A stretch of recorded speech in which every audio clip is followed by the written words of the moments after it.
Today's story is about Ethan, who used to return home every night by bus at exactly 12 a.m. But one night, by mistake, he boarded a bus he had never even imagined in his worst dreams. And after hearing this story, maybe you too won't dare to sit in an unknown bus after 12 a.m. It was exactly 12 a.m. at night.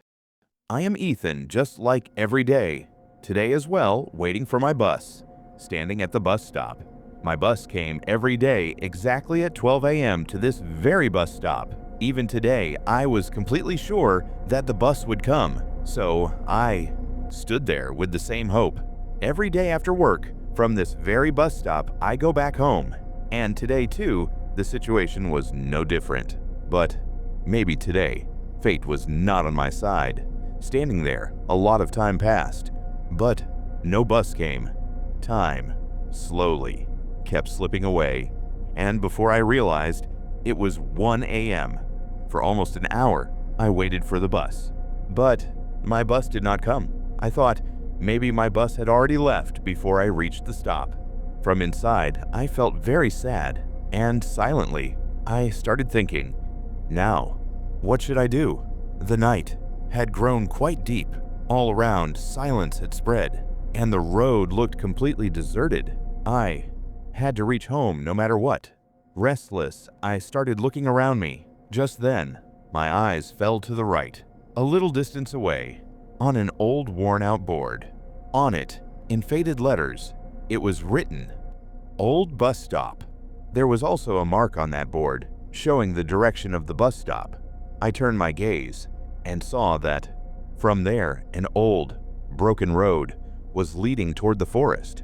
Seeing this, I was shocked. For so many days, I had been coming and going from this same bus stop. But this road I had never seen before. A faint hope rose inside my heart that maybe, over there, I might find another bus. Thinking this, I started walking down that path.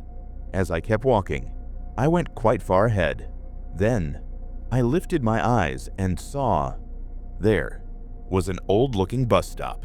At that bus stop, many people were standing in a single line, facing the same direction. Looking at them, it felt as if everyone was silently waiting for a bus. Seeing this scene, a faint smile appeared on my face. I thought that maybe now, my problem of reaching home would finally end. I happily walked toward them and stood in the line with them. In front of me, a man was standing. I softly asked him, "Brother, when will the bus arrive, and where does this bus go?" But he did not reply to me at all. When I looked closely, I realized that all the people standing there looked very strange. All of them were looking in exactly the same direction. No one was talking to anyone, as if everyone had become extremely silent and completely still. But the strangest thing was that the bags in their hands and the clothes they were wearing, they all looked extremely old, as if those people had come from a very ancient time. Just then, suddenly, from far away, the sound of a very old and terrifying bus could be heard. That sound pulled my attention toward it. My eyes immediately moved in that direction. I saw, from a distance, a yellow, flickering light slowly coming toward us. The moment I saw it, a strange restlessness started growing inside me. I understood that maybe this was a bus. That light, slowly, kept coming closer.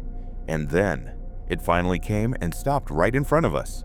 That's when I saw it properly. It was a very old, broken down, and strange-looking bus. Its paint was peeled off from many places. The entire bus looked as if it had been wandering on the roads for many years. The bus number was also very faded. So faded that it couldn't be read clearly at all. The moment I saw that bus, a strange fear settled inside my heart. Such an old bus. Where would it even go? Or would it go anywhere at all? I had no idea whatsoever. Just then, suddenly, the bus door opened with a creaking sound, and from inside, an elderly man stepped down.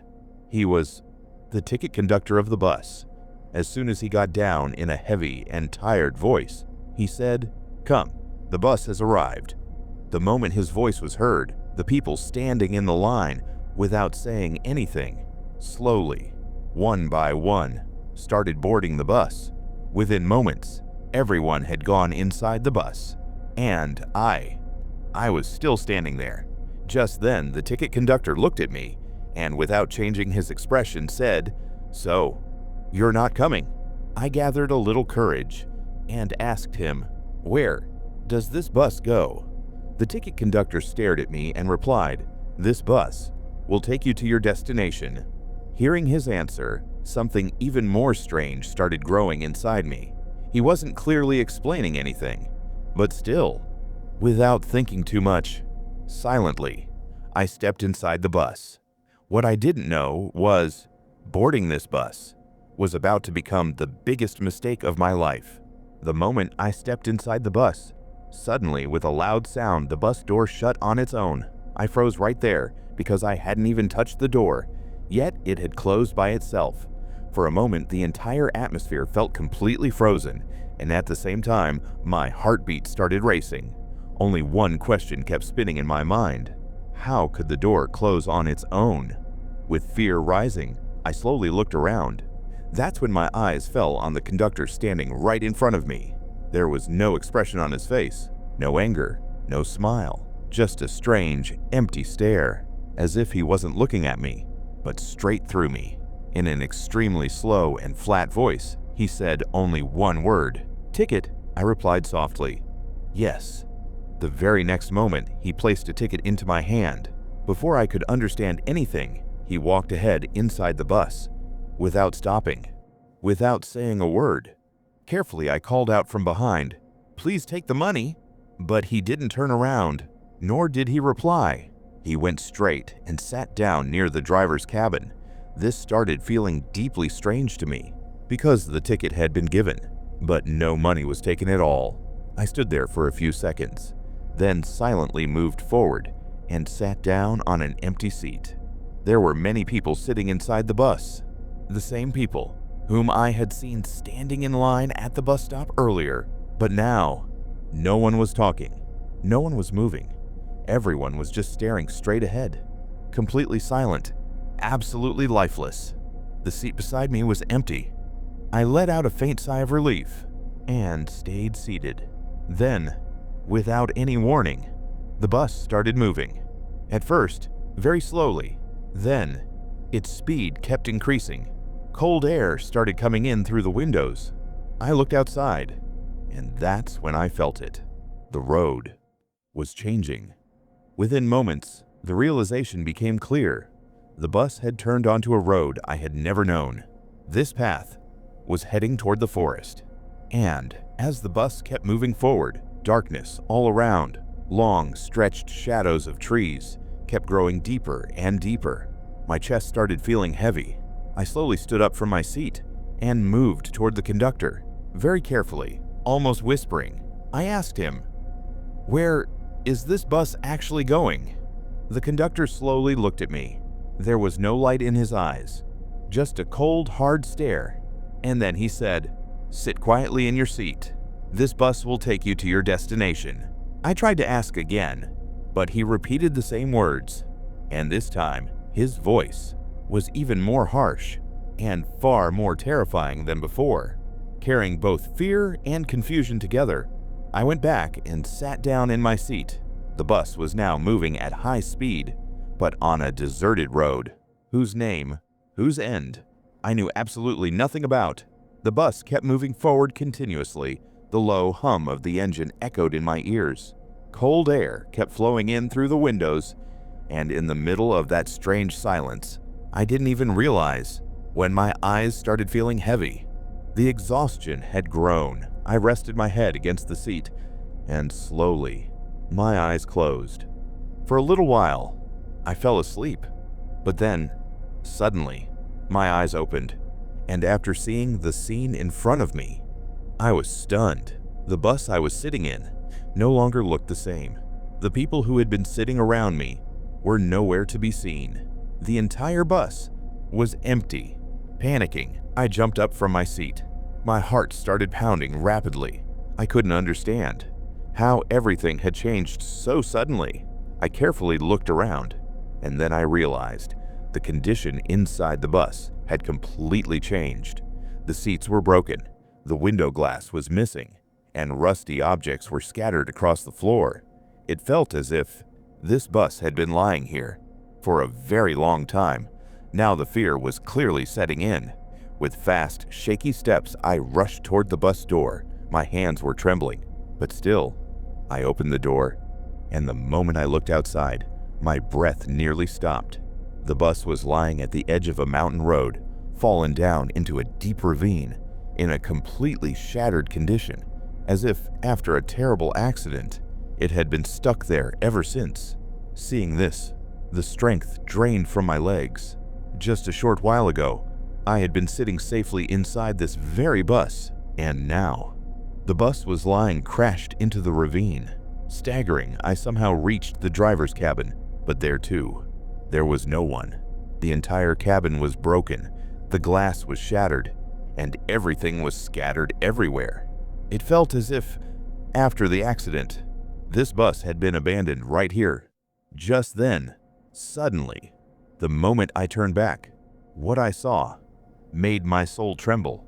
Inside the bus, right in front of my eyes, all those same people were sitting in their seats, the same people who had been standing with me at the bus stop that night.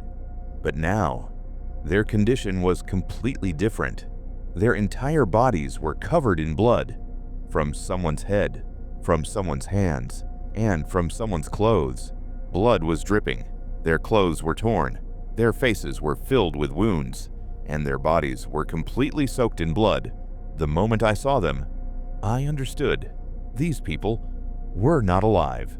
And at that very moment, the truth became clear to me. The bus I had boarded was not an ordinary bus. It was a bus from an accident, a ghostly bus. My entire body went numb with fear. I couldn't even let out a sound. I started stepping back, one step at a time, toward the back seats. But there was no way to escape. And then, all of them, slowly, started moving toward me. Their eyes were fixed straight on me. Inside the bus, there was no silence anymore. Now there was only fear. I stepped back again, but the moment my back hit the last seat, darkness spread before my eyes, and I lost consciousness. I don't know how much time passed when someone shook me. "Hey, wake up." The moment I opened my eyes, in front of me stood a police officer. He was waking me up. He asked, "Who are you? And what are you doing on this road?" Startled, I sat up and looked around. What I saw shocked me. I was no longer inside the bus, nor near the ravine. I was lying near the same deserted bus stop from where I had boarded the bus. The police officer asked again, "Why are you lying here?" Nervously, I said, "How did I get here? I boarded the bus from here." The police officer looked at me strangely and said, "Looks like you've had too much to drink. I was passing by the road and saw you lying unconscious." I immediately replied, "No, sir. I haven't taken any drugs or alcohol. I really did board a bus from here." Hearing this, the police officer stayed silent for a moment. Then he said, "Are you crazy? This bus stop has been closed for 30 years. No bus comes here." Hearing his words, the ground seemed to slip from beneath my feet. In a trembling voice, I said, "How is that possible? Just a short while ago, almost an hour earlier, I boarded a bus from here, and there were many people too, standing here, waiting for the bus." Hearing me, the police officer looked at me very carefully. Then, in a slightly firm voice, he said, "Maybe you've had something to drink. That's why you're talking nonsense."